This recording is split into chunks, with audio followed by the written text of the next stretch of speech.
નમસ્કાર મિત્રો, મારી યુટ્યુબ ચેનલમાં તમારું હાર્દિક સ્વાગત છે. અને આજે આપણે વાત કરવાના છીએ ધોળકામાં ધાડપાડો અને કાઠીઓ સાથેની બનેલી સત્ય ઘટના છે.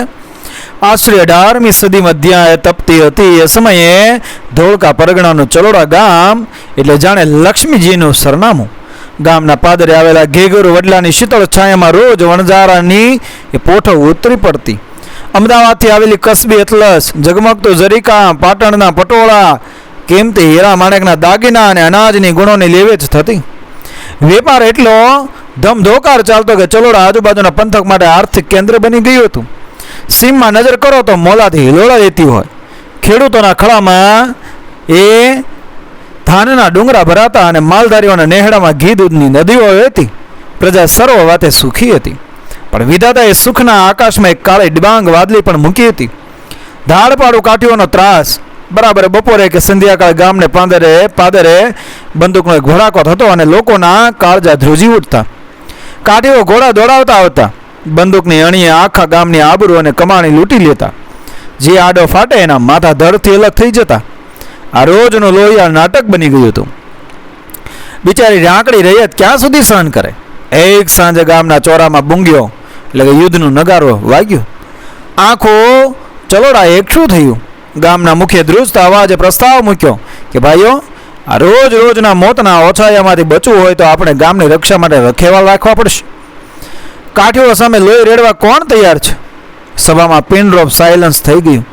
રેશમી તળાઈઓમાં સૂઈ ગયેલા અને કલમ ત્રાજવા પકડનારા હાથોમાં તલવાર પકડવાનો ત્રાડ ક્યાંથી હોય? બધાએ નીચું જોઈ લીધું. ત્યાં સભાના પાછલા ભાગમાંથી બે પરછંદ પુરુષો ઊભા થયા. બખ્તરની કડી જેવા એમના મજબૂત દેહ હતા.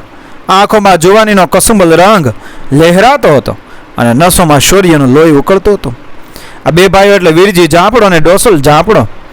વીરજીએ ચોરાની વચોવચ આવીને તલવારની મૂઠ ઉપર હાથ રાખ્યો અને ગાજ્યો કે પંચ પરમેશ્વર સાંભળે, જ્યાં સુધી આ દેહમાં લોહીનું એક પણ ટીપું હશે ત્યાં સુધી ચલોડાની સીમમાં કોઈ કાગડો નજર બગાડી નહીં શકે. આ ગામ અમારું છે અને એની રક્ષા એ અમારો ધર્મ છે. આખી સભા વાહ વાહના નારાથી ગુંજી ઉઠી. ગામે બંને ભાઈઓના ખાણાદાણા એટલે જીવિકાની જવાબદારી લીધી અને એ દિવસથી ચિલોડા વીરજી અને ડોસલની રખેવાળીની ઢાલ નીચે નિરાતે સુવા લાગ્યો. દિવસો વીતતા ગયા. એક સાંજે વીરજી ગામના પાછલા દરવાજે તીરકામઠું સાફ કરતો કંઈક ઊંડા વિચારમાં હતો. તેનું મન આજે અશાંત હતું. ત્યાં જ જમીન ધ્રુજી અને ઘોડાના ટાપના અવાજો નજીક આવવા લાગ્યા. કાઠીઓની દાડ આવી પહોંચી હતી અને પણ આજે એક વિઘ્ન હતું કે વીરજીની જમણી ભૂજા જેવો તેનો ભાઈ ડોસલ ઝાંપડો બાજુના ચંડીસર ગામે રખોપે ગયો હતો. વીરજી એકલો હતો અને કાઠીઓની સંખ્યા મોટી હતી. કાઠીઓ પણ જાણતા હતા કે વીરજી સામે લડવું એટલે મોતને વહાલ કરવું. એટલે એમના આગેવાને ઘોડો થોભાવીને લાલચ આપી, વીરજી આગો ખસી જા, ગામ લૂંટીને અડધો ભાગ તને આપી દઈશું.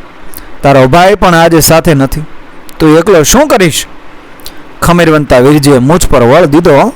કાઠીડા, લાલચ તારા વટને મુબારક. વીરજીની વફાદારી વેચાતી નથી. પણ સાંભળ, હું ક્ષત્રિય વટનો માણસ છું. મેં હજી હમણાં જ રામની દુઆઈ દીધી છે. તું મને ઘેર જઈને મારી પત્નીને મળવા જેટલો સમય આપ. રામની દુઆઈ નિમાનની વાત સાંભળીને કાઠીઓ થોડી વાર માટે થંભી ગયા. વીરજી દોડતો ઘેર ગયો. પત્ની ગુલાલે પતિના ચહેરા પર કાળનો રંગ જોયો. બંને પતિ પત્ની હેતપ્રીતિ છેલ્લી વાર ભેટ્યા. ગુલાલે રેડિયા વગર પોતાના એ કંકણવાળા હાથ પતિના ગળામાં નાખીને આશીર્વાદ આપ્યા.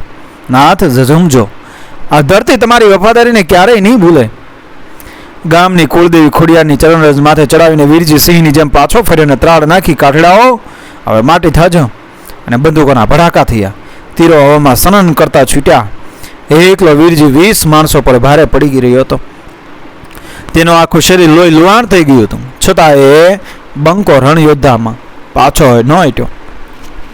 કાઠીઓને તોબા પોકારાવતો એ દુશ્મનોને ગામની બહાર રાણેસર તળાવની પાળ સુધી એકલા હાથે મારી હટાવ્યા અને ત્યાં જ વીર પુરુષ ધરતી ઢળી પડ્યો. બીજી તરફ ચંડીસર બેઠેલા ડોસલ ઝાંપડાને કોઈ ખોટા સમાચાર આપ્યા કે ચલોડા લૂંટાઈ ગયું અને તારો ભાઈ વીરજી મરાયો. આ સાંભળતા જ ડોસલની આંખોમાં ખૂન ઉતરી આવ્યું. મારો ભાઈ મરાયો હોય તો આ જગતમાં મારે જીવવાનું ન હોય. એણે મારતે ઘોડે ચલોડા તરફ દોટ મૂકી. ચંડીસર, સરોડા અને ચલોડાના ત્રિભેટ, એટલે જ્યાં 3 રસ્તા ભેગા થાય છે. ભાગી રહેલા કાઠીઓ સાથે ડોસલનો ભેટો થઈ ગયો. એક મરણીય પુરુષ આખી ફોજ પર ભારે પડે. ડોસલે ધનુષમાંથી તીરોની વર્ષા કરી કાઠીઓને વેતરવા માંડ્યા, પણ કુદરતને કંઈક બીજું જ મંજૂર હતું. અચાનક એના ધનુષની પણા છેલ્લે દોરી તૂટી ગઈ. હથિયાર વગર કાઠીઓને ઘેરી વળે તેમ હતા, પણ એ જાંપડાનો દીકરો હતો. એણે જરાય હિંમત હાર્યા વગર કેડમાંથી છરો કાઢ્યો અને ક્ષણનો વિલંબ કર્યા વગર પોતાના જ પગની ફ્રેન્ચ એટલે સાથળની જંગમ નસ સ્નાયુ તાંત ચીરીને બહાર કાઢી નાખી. લોહીની નદીઓ વહી ગઈ, પણ એ નસને ધનુષ સાથે બાંધીને ફરીથી પણ સજ્જ કરી દીધી અને બાકી બચેલા કાઠીઓને વીંધી નાખ્યા.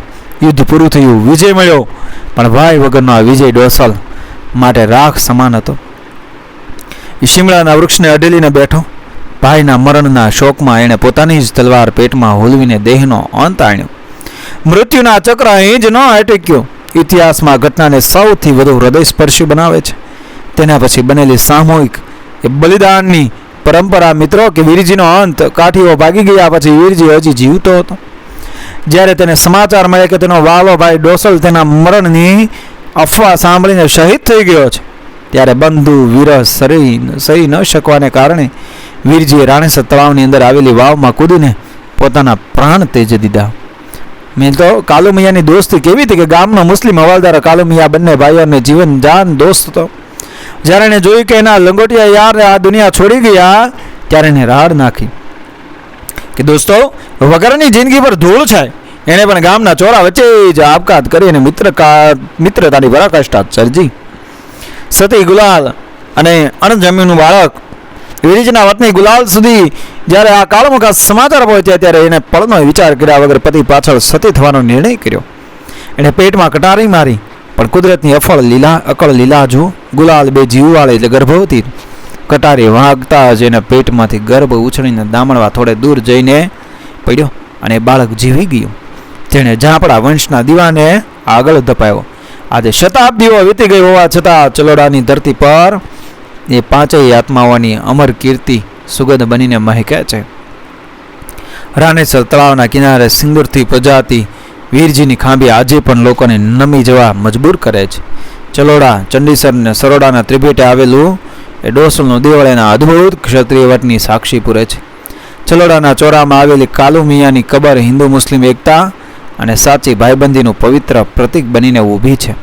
ધન્ય છે ગુજરાતની માટીને, ધન્ય છે વીરોને, જેમણે એ ગામની રક્ષા કાજે હસતા મુખે એ આખો પરિવાર હોમી દીધો. મિત્રો, વિડીયો પસંદ આવ્યો મારી ચેનલ સબસ્ક્રાઈબ કરો, ફોલો કરો, શેર કરો. મળી આવી જ ઘટનાને પ્રેરણાદાયક વાર્તાઓ સાથે, આપણા ઇતિહાસ સાથે, આપણી સંસ્કૃતિ સાથે આગળના વિડીયોમાં બન્યા રહેજો મારી ચેનલ સાથે. જય શ્રી કૃષ્ણ.